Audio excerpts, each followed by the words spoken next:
కృష్ణా జిల్లా పెనమలూరు నియోజకవర్గంలోని కానూరులో ఉద్రిక్తత చోటు చేసుకుంది. స్థానిక ఎస్సీ కాలనీలో జేసీపీతో కొన్ని ఇళ్లను కూల్చేందుకు అధికారులు ప్రయత్నించగా బాధిత కుటుంబాలు తీవ్రంగా ప్రతిఘటించాయి.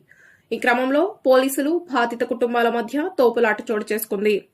బాధిత కుటుంబంలోని మహిళ ఇల్లు కూలుస్తున్నారనే వార్త విని కుప్పకూలి అపస్మారక స్థితిలోకి వెళ్లడంతో వెంటనే ఆసుపత్రికి తరలించారు. ఇళ్లను ఎటువంటి ముందస్తు నోటీసులు ఇవ్వకుండా ఖాళీ చేయించాలని ప్రయత్నించారని స్థానికులు ఆగ్రహం వ్యక్తం చేస్తున్నారు. పరిస్థితి ఉద్రిక్తంగా మారడంతో అక్కడే చర్చలు జరిపిన అధికారులు చివరకు సమస్యను పరిష్కరించే దశగా చర్యలు తీసుకున్నారు. అనంతరం బాధిత కుటుంబాలకు ఇళ్ల పట్టాలందించడంతో పరిస్థితి కాస్త శాంతించింది.